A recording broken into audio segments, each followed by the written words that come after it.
We go. Good morning, good afternoon, good evening, and welcome to BWTM Sports Gaming. Glad you could join us. So, Eubank and Benn 2, unfinished business. As you know, Eubank won the first fight. Ben looking for revenge for the second fight. Let's get into it. I want to start this from reflecting on the first fight and the behaviour. First of Conor Benn. Now, if you can take your minds back, before Ben got sort of like outed with the whole PED saga, I always remember watching Conor Benn being very. Good evening there, Taylor. I always remember Conor Benn being very angry. We used to call it roid rage because every time Conor was having a fight, he looked so angry, so pent up, so much frustration. And I remember back then when people used to say Conor wouldn't even win an English title. We had to fight that life and death battle against Paynoy, and then he had that knockout against I can't remember the guy's name again. The former world champion let the cage out. I can't let him out the cage. I can't remember his name again. He knocked him out. The guy who fought Manny Pacquiao. His name will come back to me, and he knocked him out. Big right hand knocked him out by one shot. And he came out after saying he'd never been hit so hard in his career. And all the allegations came out about Ben. But anyway, at that point in time, as Ben was coming up, people didn't rate Ben's boxing ability, right?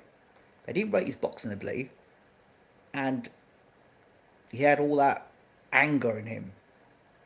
Then we had the whole. Then he moved up to light middleweight, of course, fought a light middleweight, and he didn't look the same puncher at light middleweight.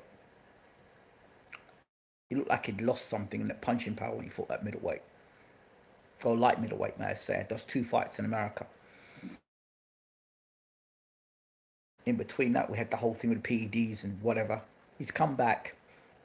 And I don't know if Conor Benn now is doing a salvage job to come across as being a lot nicer, or the fact that, listen, take Chris Eubank out of the equation and Ben at 147. Honestly speaking, being very honest with yourselves, do you think Ben would have gone on won a British title, a Commonwealth title, a European title, even gone on to win a world title at 147? More to the point, the way Ben was fighting, minus Eubank, would he have made any as much money as he's made now? Me personally, I think bloody Ben needs to kiss the behind of Eubank Jr. Because Ben is set. I'd say Ben's set for life. If you think about the amount of money Ben's made, he's made back, and there are rumours about Ben having to pay money back because of the investment that was made in him. He's made the money back. What he's getting? What 8 million for this fight? I don't know. God knows how much he made for the first fight against Eubank. So he's made money. 500,000 for Eubank not making the weight properly. Come on, you can see why Ben's smiling. He's happy. And you hear him, oh, after I got beat, I was back in the gym the next morning. Well, that's fine, Connor, if you were back in the gym the next morning. But did you learn anything? So yeah, I was back in the gym in the morning. I was banging it out in the morning. But you could be banging it out in the morning. You can't make the same mistakes again. Look, Ben has never been a great boxer, right? He's always been a fighter first. And in those fights he had at light middleweight, there were a couple of tricky moments he faced at light middleweight, right? And look, I think that Ben, good evening, I think that Ben punches hard enough to hurt Eubank. Can he knock Eubank out? That just depends on how much Eubank has got left. Let me go on the other side and talk about Eubank a second. So, no secret, I like Chris Eubank. I've always liked Chris Eubank Jr. I've always liked the way he conducts himself and how he carries himself. So, I'm not going to sit here and tell you I don't like Chris Eubank Jr. because I love Chris Eubank. He's one of my favourite British fighters. The way he conducts himself, and unlike other people who don't think he's won a world title, I consider the IBO a world title, and he has won a world title, in my opinion. When you talk undisputed and you look at the fighters who won the IBO title, Lennox Lewis, George Foreman, Roy Jones, the IBO championship is a very good belt, in my opinion, a reputable belt. So yeah, I will never speak down about the IBO, and the IBO are not sponsoring me at all. So yeah, let's not even talk about the IBO in that sense. Anyway, back to Eubank Jr. I actually think that he underestimated Benn, and he paid for it. And I think the whole weight cutting stuff, I think there's been a bit of mind games been played there by Eubank, because Tony Bellew did make a great point. I don't agree with a lot of what Bellew says, and he does become very biased in his commentary. He's got mates rates, so if he likes you, he'll talk highly of you and talk down the other person. I've seen him do it a number of times, and I don't think that's great. And people like that should not be in a position of expert position to be asked questions, especially on a broadcast that you'll be paying X amount of money. You'll be paying as a pay-per-view. You should really have the best people in there, or the best placed people to have a unbiased commentary or opinion. But anyway, I think he did make a valid point. Is if you're weight drained, how are you able to fight stronger in the 12th round, the championship rounds? So I think Eubank's been pulling their legs slightly. I think he's been overextending the truth about him making weight. I'm not saying it's been easy for him to make weight, but I think there's been a bit of hoopla around the weight. I certainly the ambulance situation. Well, that could be a situation not really to do with Matchroom, but more to do with the facilities and management around facilities, and they need to be asked questions about why that happened. So Eubank needs to take his inquiry, his management team need to deal with it through the facilities. I don't think Matchroom in particular blocked him. I think it was a facilities thing at Tottenham Hotspur that needed to be inquired about that. Anyway, moving on. I think under Bomac, I think that Eubank's going to be a lot more professional in his approach. I think he'll be more professional in his approach. And I think when Eubank put the jab on Benn, he gave Benn problems. Now, to me, Eubank is the better boxer. He's the better boxer fighter, whereas Benn can just fight. I don't think Benn can box, just like his old man. I don't think his old man could box. I think his old man could fight for a little bit of boxing. Do you understand? Benn is a fighter. He's not a boxer, whereas Eubank is a fighter. He's a brawler that can box, because he can get by when he needs to. He can get behind the jab. He can box behind the jab. Whereas Benn is all hooks and uppercuts. And people said, oh, Benn looked ragged in the first fight, but you're taking away what Eubank was doing. Eubank was using the jab, and he was hitting Benn with the jab. At times, he was hitting him with a jab and hitting with the uppercut as he was coming in, and catching him with right hands. So I think when you look at things like that, and when you consider the fight like that, Eubank is the better boxer, and a better boxer, and probably the better puncher, or the heavier puncher. But Benn is younger and youthful. But really, Benn has done nothing. He's not fought really any decent opponents. Eubank is the best opponent he's fought. And for Eubank, I think he underestimated Benn in the first fight. And I remember when Benn and Eubank fought the first time, it was brutal, right? And the second fight, if you watch Eubank how he fought Benn the second fight, he was more cautious. So I think in this rematch, Eubank is going to elect to box more. I think Bomac's going to tell Eubank, listen, if you just settle down and box and use your jab and let Conor come to you and let him walk onto shots, he'll knock his own self out. Because Benn is not suddenly going to become this masterful boxer in between the time of the first fight and the second fight. I don't believe so. He has had no fights in between to show us that. So I think it's the same Benn again, but a more calmer Benn. Why is he calmer? Well, because, hey, you're maybe 9-10 million pound richer. Do you understand? You've got £500,000 Rolls Royce. You've got the respect to the fans now. The whole drug thing is behind you.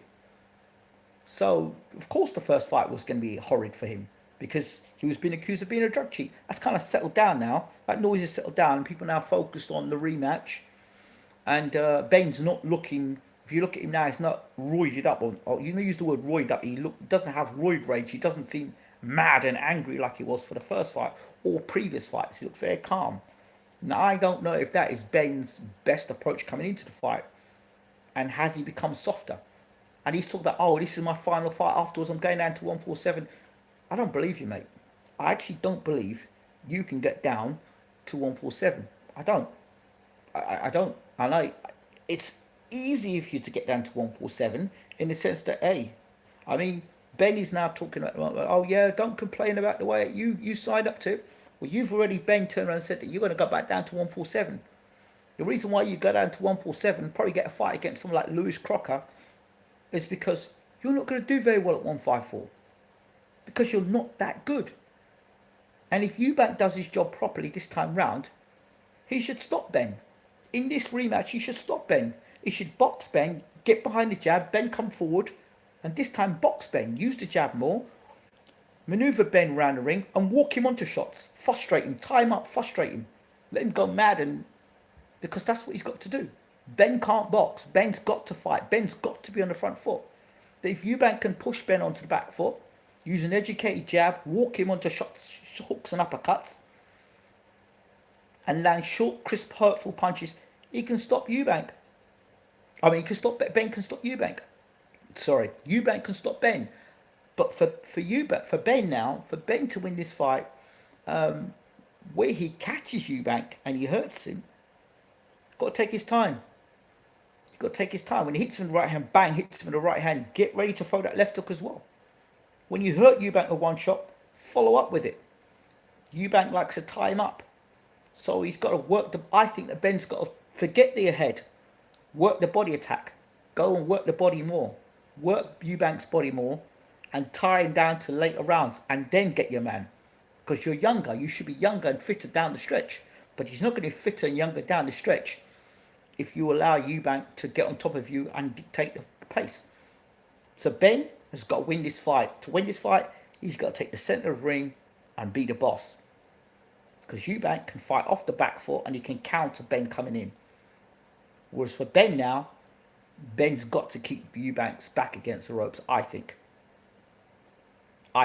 He's got to keep his back against the ropes. Likewise for Eubank, I think he's got to force Ben back again. Ben is more neutralised when he's got onto the back foot because Ben can't box off the back foot, whereas Eubank can box off the back foot.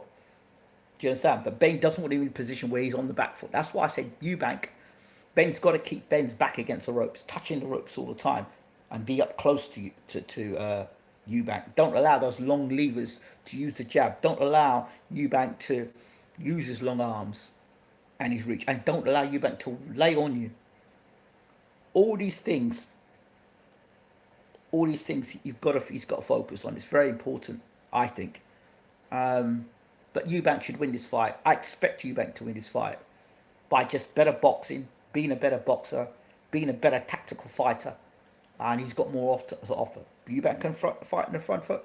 He could fight in the back foot. He's fought better opposition. He knows Ben now, so I expect him to beat Ben. The only thing that I think that would make Ben win this fight is, and I think they're hoping, is that Ben did enough damage in the first fight so that Eubank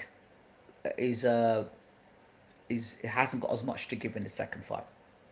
But if that's not the case, and Ben can't get to Eubank like the way he did the first fight, and Eubank can use the jab and he can box and he can counter Ben and frustrate Ben, I think Ben will revert to type and he may even get himself knocked out. But we'll see. We'll see.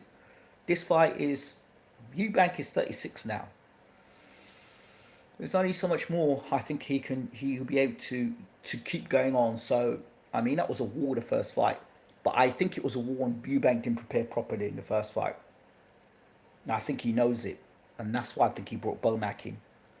Because I think he knew that he didn't do as well as he could have done. Will Ben come in better? Well, I'm not convinced that Ben can come in better. He might be bigger, and because he's bigger, may punch a little harder. But again, he may come in bigger, he may be able to punch a little harder, but he might be slower. He might not have as much and he may tire faster because he's got more weight on him. So that's something we need to consider as well. Yeah, I'm gonna have to talk about big meats in next video. I'll definitely go on to that one next. Um, it's interesting. That one needs a separate video. So that's my breakdown for Benn versus Eubank 2. Let me know your thoughts in the comment section. Don't forget to rate, subscribe, and leave your comments as always. This is BWTM Sports Gaming. I'm out. Take care.